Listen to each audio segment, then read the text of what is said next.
Très brièvement, sur le problème du mal logement, nous allons intervenir à 3 personnes. Tout d'abord, Eric va nous présenter, faire un témoignage sur la situation qu'il vit actuellement.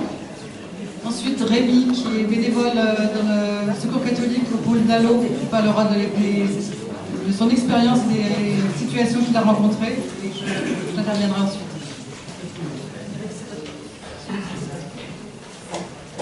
Alors, bonsoir, monsieur, dames. Je m'appelle Eric.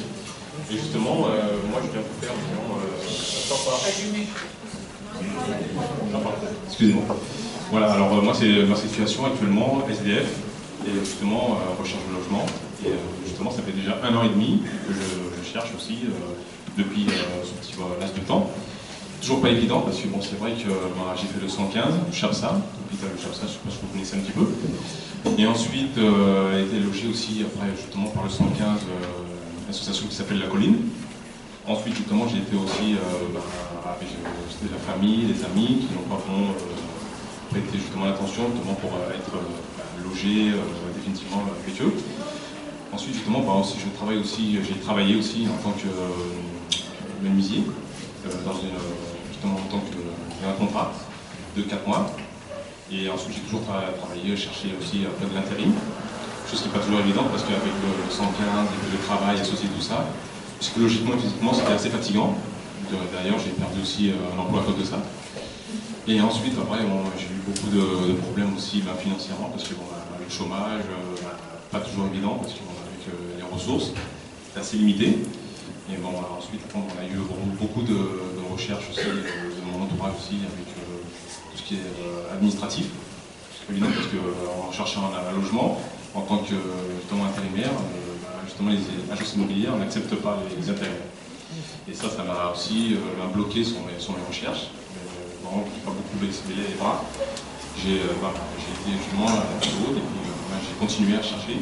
Et puis grâce à l'association, parce que comme on parlait justement de domiciliation, je suis domicilié justement à la Secours catholique de la Rampe, à Colombes. Bon, il y a beaucoup de gens qui connaissent ici, je pense.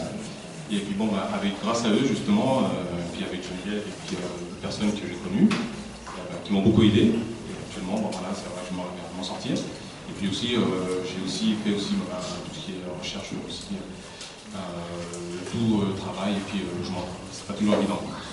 Voilà. Et puis là, maintenant, j'attends encore une réponse justement du DALO que j'ai fait depuis cet hiver. Et j'ai fait aussi une demande aussi, j'ai fait une inscription CIAO et maintenant le DALO. Et là, je dois avoir une réponse. Ça sera un petit peu bientôt. Voilà. Je vous remercie de m'avoir écouté.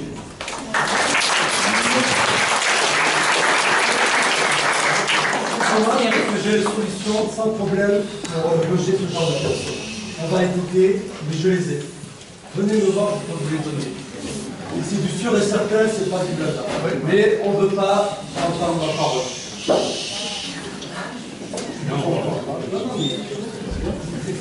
Bonsoir, je suis Rémi Maillard, bénévole au sein de la permanence. Près de moi. Ok. Donc je reprends. Je suis bénévole à la permanence d'Allo au Secours catholique à Agnières. On accompagne toute l'année 270 familles qui sont en recherche de logement. Nous rencontrons essentiellement des personnes fragiles dans des situations extrêmement précaires. En particulier des familles monoparentales, des femmes mères seules avec leurs enfants, des personnes handicapées ou ayant des problèmes de santé très graves, et des personnes étrangères avec visa et qui travaillent. Leurs situations sont très compliquées. Ils sont généralement en hébergement d'urgence, soit en foyer, soit à l'hôtel du 115, dans des hébergements temporaires chez des amis, la famille, dans des logements de grande précarité, sur occupation, insalubrité, des fois dans le privé, mais obligés de quitter parce que c'est trop cher, tout simplement. Et pour les handicapés, c'est généralement dans des logements non adaptés à leur handicap. Donc voilà. Je fais un petit point sur le fait vraiment que tous ceux qu'on rencontre qui sont en état de travailler, justement travaillent. Et pour autant, pas de logement ou sont dans de mauvaises conditions. Les difficultés qu'on rencontre, la première, c'est qu'on rencontre des gens qui sont fragiles, donc c'est pas évident de les suivre dans les démarches, de faire les dossiers tout au long de l'année. Même quand on remplit bien les dossiers qui sont reconnus prioritaires par la commission de médiation, il y a en moyenne 2 ans d'attente pour avoir un logement, quand un logement est proposé. Et dans la plupart des cas, les décisions ne sont pas respectées, donc aucun logement n'est proposé. Pour nos demandes, tout simplement, on demanderait de faire respecter la loi, c'est-à-dire que quand il y a une décision favorable, que des logements soient proposés, raccourcir les délais aussi, les 2 ans d'attente, c'est juste pas possible. Et aussi faire un point quand même pour, ce qu'on a déjà dit, communiquer davantage sur les droits, notamment sur le DALO. Beaucoup de personnes ne sont pas au courant. Juste pour conclure, un toit et être en sécurité, ça fait partie des besoins fondamentaux des êtres humains. Et donc ça doit être un droit et une priorité pour tout le monde. Voilà. Merci.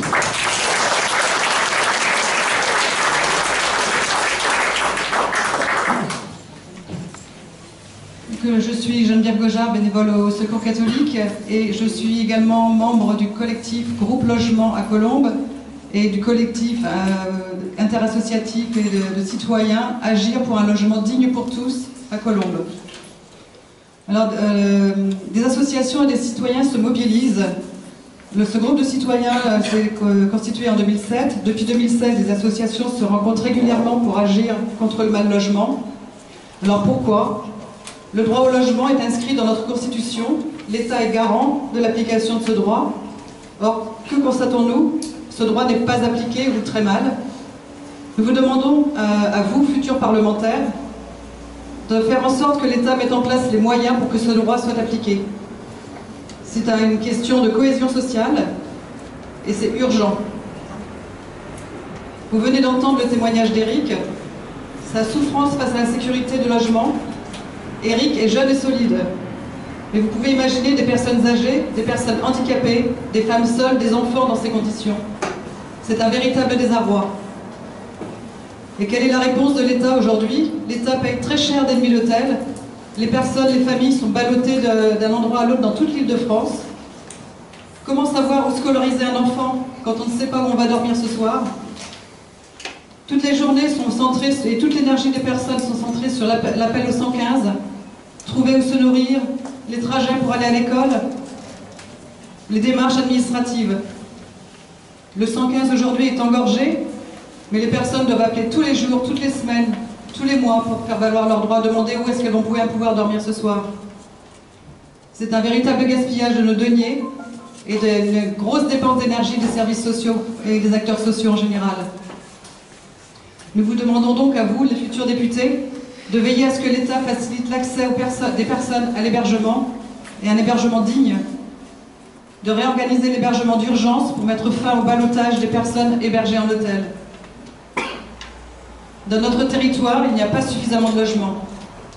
Comment construire sa vie quand on n'a pas une base sûre pour étudier, pour faire des projets, travailler, avoir une vie sociale? Les loyers ne sont pas accessibles aux petits revenus, ni même aux classes moyennes. Un appartement de type F3, 55 mètres carrés, à Asnières ou à Colombes, ça coûte 900 à 1000 euros hors charge. Or, dans nos communes, c'est 16 et 19% des personnes qui vivent sous le seuil de pauvreté, c'est-à-dire avec moins de 1000 euros par mois. Les logements ne sont pas accessibles. Nous avons besoin de plus de logements et surtout de logements accessibles type PLAI. Entre 2003 et 2015, 227 logements très sociaux ont été construits à Asnières et 111 à Colombes. C'est infime par rapport aux besoins. Nous vous demandons donc à vous, les futurs députés, ou le futur ou la future députée, d'être force de proposition pour développer l'offre de financement de logements sociaux en général et de PLAI en particulier, et de voter toute loi allant de ce sens. Je vous remercie de votre attention.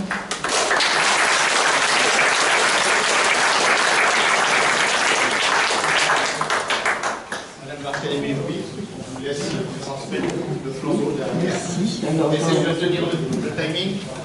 Je vais essayer de faire aussi bien que la question numéro 1, parce que ce sont des sujets qui sont tellement importants. Alors, en particulier le mal-logement, qui est vraiment un sujet central. C'est vrai que c'est un sujet auquel, en tant qu'élu, qu'on soit élu local, ou départemental, régional ou national, je pense qu'on est on est confronté, mais finalement, au niveau local, on l'est peut-être de façon, avec une acuité qui est tout à fait importante. J'ai eu l'occasion de participer plusieurs fois aux réunions du groupe logement de Colombes, qu'évoquait Madame Gojard. Et c'est vrai que vous avez prononcé deux mots, Madame Gojard, qui me paraissent essentiels. Vous avez parlé de dignité et d'insécurité. Un logement digne et des personnes à ne pas laisser dans l'insécurité. Parce qu'à la fois, bien sûr, il y a la question de savoir combien on doit construire de logements, etc. Mais il est vrai qu'il y a des personnes qui sont logées de façon tellement précaire et dans des conditions vraiment où on se dit comment vont-ils encore supporter de rester là des semaines et des semaines, que ça serre le cœur et qu'on est vraiment démunis quant à ce que l'on peut faire. Alors quand on est interrogé par des personnes qui sont dans ces situations, c'est vrai qu'ils ont des droits, par exemple le DALO, voilà, c'est magnifique le DALO, mais c'est vrai qu'il faut très longtemps, pour certains, entre le moment où on a le droit de bénéficier de ce droit au FODA, et puis le moment où effectivement on va être envoyé dans un endroit.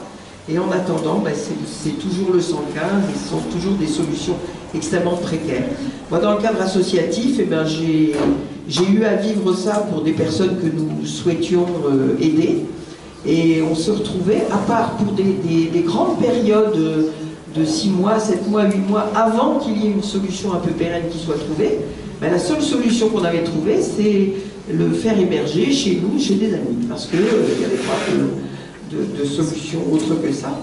Et évidemment, je pense que l'État doit pas... Moi, je ne crois pas que l'État doive tout faire à tout moment, et fort heureusement, il y a de la place dans les solutions pour des générosités individuelles et associatives, mais il manque quand même un cadre qui soit un peu plus facile à appliquer pour justement que les associations ne soient pas sollicitées absolument à tous les bouts.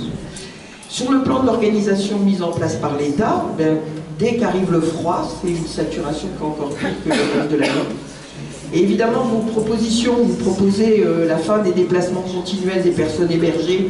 Ça, c'est une solution à court terme, mais je suppose que ça devrait pouvoir s'organiser. Alors, je ne sais pas comment exactement, et je pense que là, il faut que le législateur travaille vraiment avec les associations.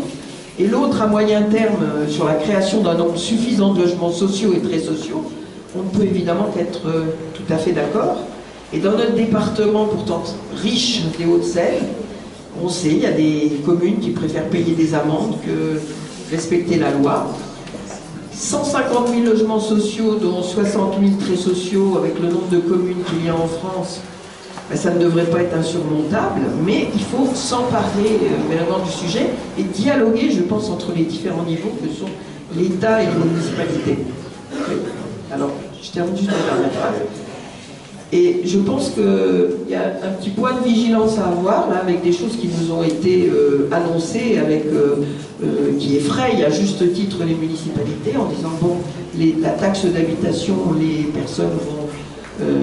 beaucoup de personnes vont en être exonérées, mais il va falloir vraiment que le législateur veille à ce que les dotations au niveau des municipalités puissent compenser cela, parce que sinon les municipalités, elles vont être entraînées à faire ce qui passe actuellement dans les 2 villes de notre circonscription, à construire des logements pour les personnes très aisées et pas des PLR.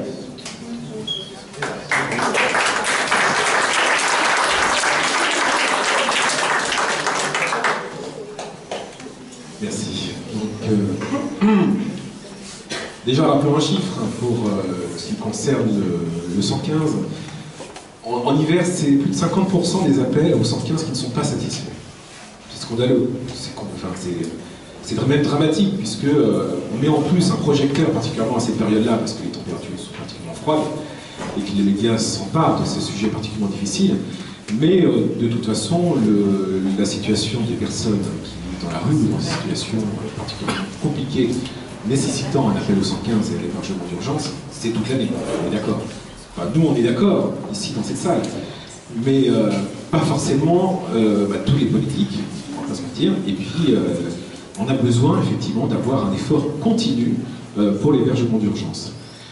Mais l'hébergement d'urgence, pour l'instant, il est maltraité parce qu'il est traité lui-même dans l'urgence Et ce qu'il faudrait, c'est véritablement créer une véritable ingénierie en matière d'hébergement d'urgence.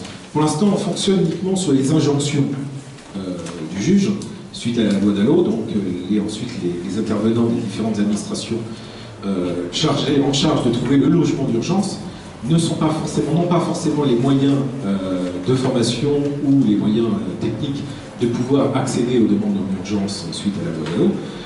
Et c'est ça ma proposition. C'est effectivement créer une véritable ingénierie en matière de logement d'urgence qui permet de pouvoir gérer ces situations particulièrement compliquées. En ce qui concerne les logements, la création de logements sociaux, évidemment, on est d'accord, enfin en tout cas je suis plus que d'accord sur la création de 150 000 logements sociaux, dont 60 000 très sociaux. Madame a fait référence au BLAI, qui pour rappel effectivement est le logement le plus social qui puisse être en matière de loyer, puisqu'il y a principalement 3 types de logements sociaux. Le BLS qui est presque au niveau du logement locatif dans le privé, le PLUS, puis le PLAI qui permet d'avoir justement des loyers particulièrement modestes, ou en tout cas à la hauteur des revenus de certaines populations en grande difficulté. Mais comment le faire appliquer? La loi, elle est là, mais elle est incomplète pour le coup. Il y a la loi SRU, renforcée par la loi du flot 1, qui oblige les communes à avoir 25% de logements sociaux, mais tous logements sociaux, dont les PLUS. Alors j'ai rien contre les PLUS, mais on est pratiquement au niveau du logement privatif. Or, c'est le PLAI qui, pour l'instant, nous concerne principalement. C'est lui qui doit être considéré, mis en avant dans la comptabilité des logements sociaux, notamment dans les situations d'urgence. Et c'est eux qui doivent être comptabilisés lorsque doivent être calculées les amendes pour certaines communes qui, justement, ne respectent pas la création de logements sociaux. C'est là où il faut taper au portefeuille de certaines communes, dont je ne vais pas forcément rappeler les couleurs politiques, mais pour autant, les faits sont là, c'est factuel. Il y a un problème, effectivement, dans certaines communes, à respecter le pourcentage fixé par la loi SRU, renforcée par la loi du flot, et justement sur les PLAI. Le PLAI, c'est encore trop insuffisant.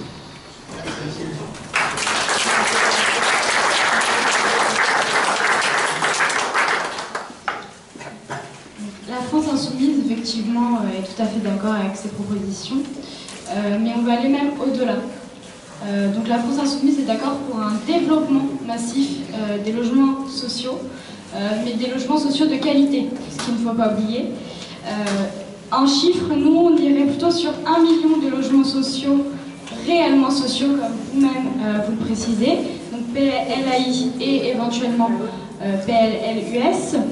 Aussi 15 000 logements pour les étudiants, qui sont notamment laissés pour compte et qui ont parfois l'obligation de travailler pour pouvoir se loger. On est aussi pour d'autres mesures qui pourraient compléter la possibilité pour les gens de se loger, notamment un prêt à taux zéro pour les bailleurs sociaux, une exonération éventuellement de la taxe foncière, notamment pour les mairies qui ne respectent pas les 20% obligatoires, augmenter la taxe, mais aussi pour augmenter ce quota à 30%. De plus, on a un réel objectif du zéro sans-abri, avec notamment le fait de lutter contre les expulsions lorsqu'il n'y aura pas de relogement, le fait aussi de lutter contre les logements vacants, dont Asnières est un exemple assez dramatique, avec près de 4000 logements vacants. Donc le fait qu'il faut réquisitionner ces logements qui sont vides, inhabités, alors que d'autres dorment dans la rue. Il faut donc nécessairement aussi revaloriser les aides de logement, notamment les APL. De même, il faut encadrer les loyers. Ce n'est pas normal que sur Paris, on ait des tels prix, des tels loyers si importants, ce qui fait que pour certains ménages, c'est jusqu'à 50% de leurs revenus. 50% de leurs revenus va dans le prix du loyer, et ça ne va pas ailleurs, dans les loisirs, dans le développement personnel. On voit aussi le plafonnement des loyers HLM. De même, il faut encadrer les prix de vente pour permettre pour éviter la spéculation sur le logement. Et enfin, lutter contre les marchands du sommeil. Parce qu'en France, aujourd'hui, on a encore des marchands du sommeil, des des logements qui sont insalubres, avec de la moisissure, avec un manque d'eau, un manque d'hygiène qui n'est absolument pas acceptable, une fois de plus, dans un pays développé.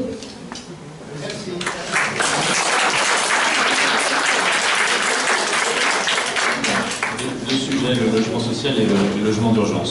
Sur le logement social, je ne vais pas prendre d'engagement chiffré, mais partager avec vous les trois principes qui guident notre approche.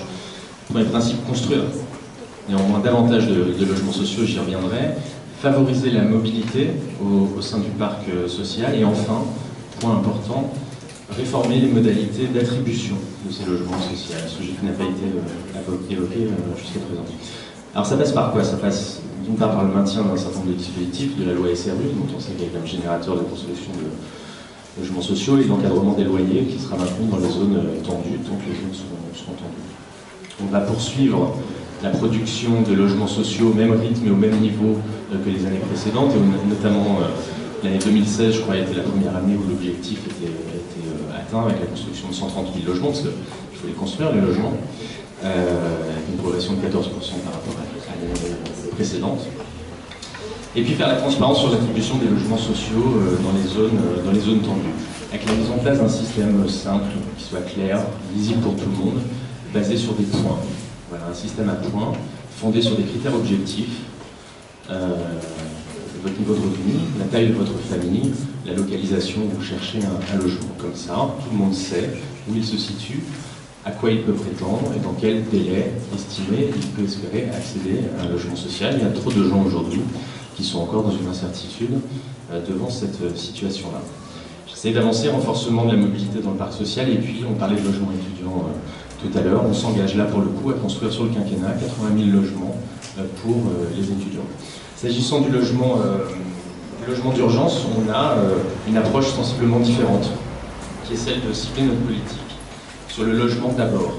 On va essayer de faire en sorte faire accéder les gens au logement, en créant d'une part 10 000 places supplémentaires en pension de famille sur le quinquennat, pour pouvoir héberger des personnes isolées, seules, qui souvent ont été cassées, comme on dit, par la rue, et en augmentant considérablement la part de l'intermédiation locative. Vous savez, cette possibilité pour les associations de gérer ou de louer du parc privé, à des ménages à faible ressources évidemment. Alors on va demander aux bailleurs sociaux qu'ils achètent de façon temporaire 40 000 logements supplémentaires. On va passer d'un parc de 25 000 à 65 000 logements qui seront sous ce régime-là. C'est plutôt une philosophie de logement passerelle, voilà, qui va permettre aux gens de remettre le pied à l'étrier et d'avoir un logement durable.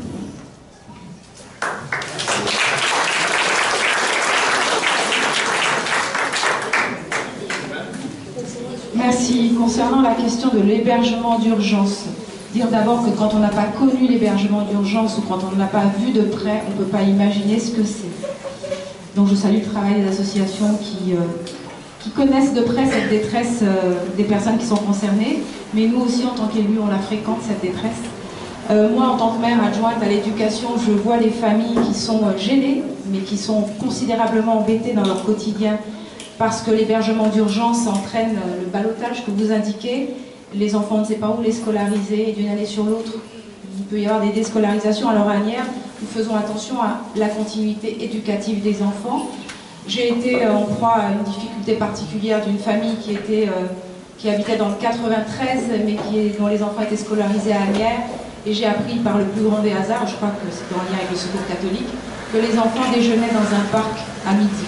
Parce que la maman qui venait du 93 tous les jours ne pouvait pas les prendre pour déjeuner, qu'elle n'avait pas l'argent pour la cantine, et que donc c'était un vrai drame. Donc nous avons décidé de payer la cantine à cette famille parce qu'on ne pouvait pas la laisser dans cette détresse. Bref, c'est un vrai drame.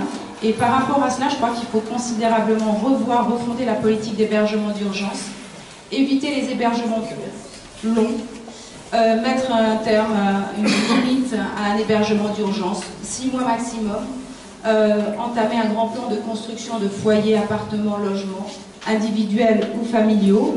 Et puis, parce que de toute façon, sur un plan économique, il y a 1,7 milliard d'euros qui sont dépensés par l'État pour l'hébergement d'urgence, 117 000 places en hébergement d'urgence en France aujourd'hui en 2017, et pourtant on sait que les nuits d'hôtel coûtent très cher à l'État. et les familles ne sont pas stabilisées, elles ne sont pas heureuses. Donc c'est pas la peine de mettre tout cet argent dans des hôtels. Cet argent-là, mettons-le dans des constructions. Les constructions seront pérennes et elles serviront à plusieurs familles, c'est ce que je propose. Sur l'hébergement d'urgence, dire aussi que il y a des organismes, mais alors ça reste marginal, comme la Péniche de l'Ordre de Malte, dont j'ai facilité personnellement l'installation en 2006 à Asnières, et des CHU aussi qui existent et qui accueillent, mais ça reste très marginal face au nombre de familles qui sont en difficulté et en hébergement d'urgence. Donc il y a une vraie situation à régler.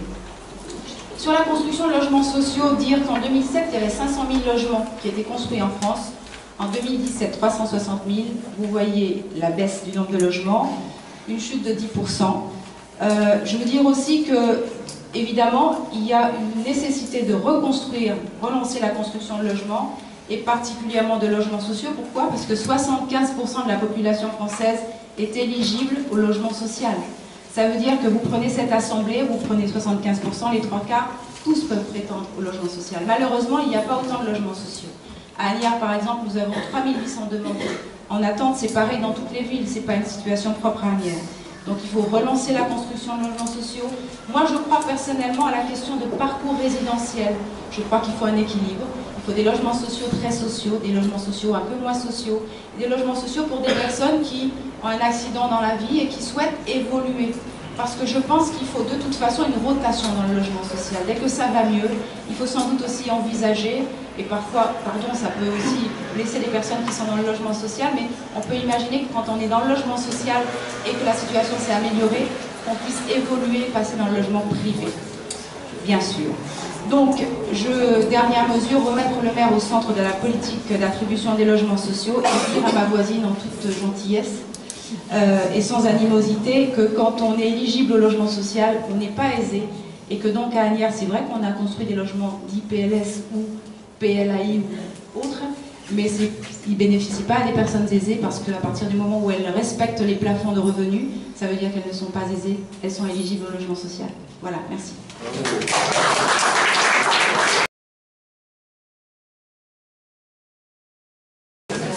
Alors donc, on a récupéré deux questions sur le thème numéro 2. Comment peut-on vivre, comment peut vivre une famille dans 1, 2 ou 3 chambres, donc à l'hôtel, sans possibilité de préparer des repas et de laver le linge? Donc pourquoi ne pas investir les loyers payés aux hôtels dans des loyers normaux? Et puis la deuxième question qui concerne les Roms. Donc interviendrez-vous auprès du préfet des Hauts-de-Seine pour qu'il mette en application la circulaire interministérielle du 16 août 2012 concernant les mesures à prendre pour assurer un traitement digne et proposer des solutions de relogement. Il y a un exemple qui est notamment donné concernant 300 personnes qui vivent donc dans des bidonvilles à Gennevilliers qui doivent être évacuées en juillet 2017. Voilà.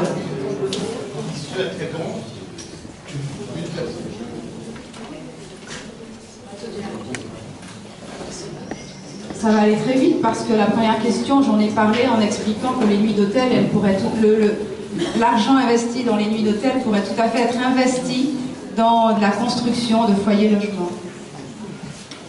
Voilà, donc pour la première question, il me semble que j'ai fait une intervention qui allait dans ce sens. Donc investir dans du dur et que ces foyers logements servent à des familles sur plusieurs années, sur plusieurs décennies, et qu'il y ait une rotation au niveau de ces foyers logements accueillant des familles précaires.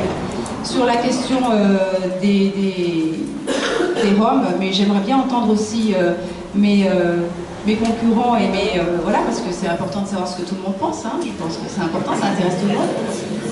Dire qu'il y a une réglementation concernant ce type de campement, que bien sûr ce sont des situations de détresse qui sont difficiles à vivre pour les personnes concernées, on l'imagine. Il faut bien savoir que les préfectures qui ont à gérer ces problèmes appliquent des textes de loi. En France, nous sommes dans un état de droit. Quand il y a un campement, il y a une enquête sociale qui est faite pour chaque personne. Ça prend des mois. C'est pour ça que parfois les campements grossissent. On se demande pourquoi il ne se passe rien. Il ne se passe pas rien. Il se passe qu'on essaie d'aider les personnes, les familles, les unes après les autres pour savoir comment les soutenir au mieux, vers quelle association, vers quel organisme les orienter. Et donc l'État, les pouvoirs publics, les préfectures font le travail. Et qu'en France, Dieu merci, Il y a des règles, il y a des lois qui protègent même les plus faibles, et même quand les plus faibles sont d'origine étrangère, sont de passage, sont migrants ou viennent d'ailleurs. Voilà. Maintenant, la solution pour ces personnes-là, je pense qu'on en parlera dans la dernière partie de l'exposé, c'est pas la peine que j'y revienne. Et je vais céder le micro avec beaucoup de bonheur parce que j'ai envie d'entendre aussi mes concurrents. Je peux prendre la parole. Je pense qu'on aurait tous beaucoup de choses à dire sur le sujet. Maintenant, c'est vrai que le temps est compté. Bon, sur le dernier point qui concerne l'hébergement des Roms, ça n'est pas au niveau national que je vais dire quelque chose, mais c'est un exemple de façon de traiter le sujet. À Colombes, il y avait donc un endroit qui a été, un terrain qui a été destiné à l'accueil des personnes du voyage et qui a été suivi pendant suffisamment d'années pour que, effectivement, chaque famille puisse ensuite quitter ce terrain pour ceux qui avaient envie de s'installer. Et on a un certain nombre de familles qui sont installées maintenant depuis des années. Mais tout ça, ça nécessite, encore une fois, d'avoir des interlocuteurs qui disposent du temps et de l'envie de faire quelque chose. Donc il y a, parce que vous évoquez le niveau de la préfecture qui est important, mais après c'est vrai qu'au niveau local, il y a beaucoup de choses à faire. Alors je pense que là, sur la législation, beaucoup de choses ont été faites, mais qu'il reste à voir comment on peut appliquer les choses réellement sur le terrain. Et tout ça, ça peut se faire, effectivement, s'il y avait davantage de villes qui acceptaient de s'intéresser à ces sujets. C'est drôle, on retombe toujours sur la même chose, qu'il y a des villes qui sont un petit peu plus exemplaires que d'autres là-dessus.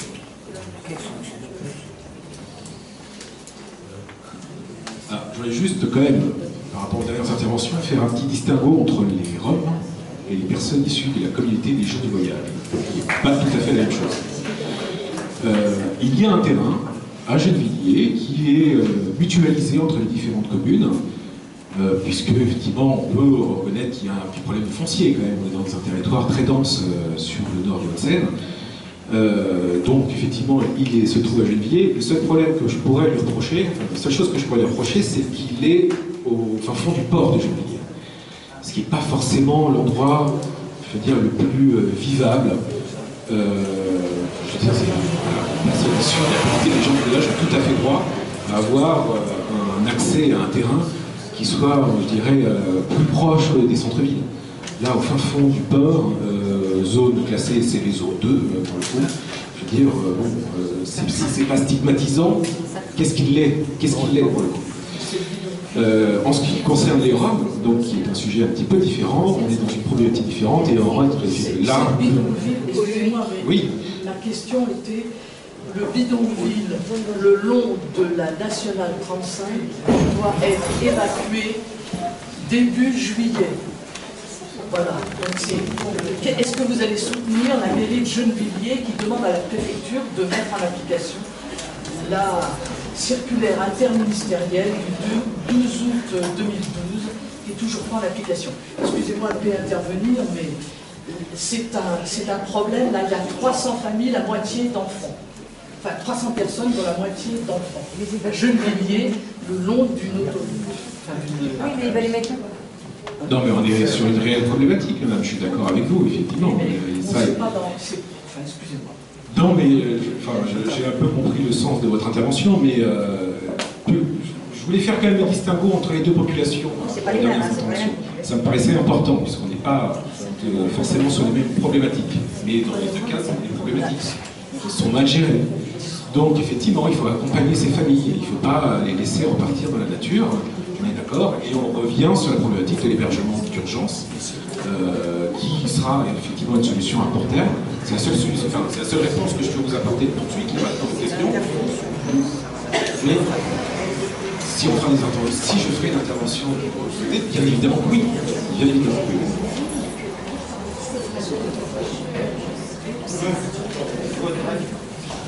Donc je parle du coup au nom de Nino Schilacci et en règle générale de la France Insoumise. La réponse est bien évidemment oui. Bien évidemment, on soutient le maire de Gennevilliers dans sa démarche. Il y a vraiment quelque chose à faire sur ces 300 familles.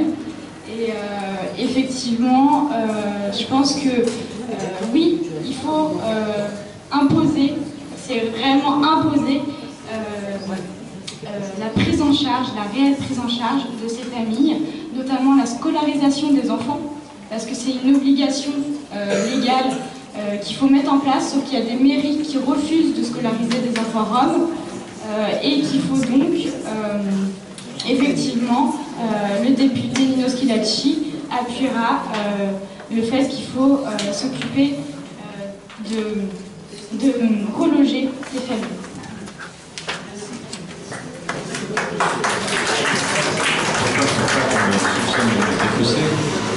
Écoutez, je vois très bien où est situé ce camp, je connais mal le dossier, moi j'ai pour principe quand même que l'État respecte les principes et les lois qu'il dicte lui-même, enfin ça me semble un principe de bon sens, on ne peut pas attendre après des administrés qu'ils respectent la loi eux-mêmes. À ce stade, je suis plutôt effectivement en soutien que la loi soit respectée. Merci.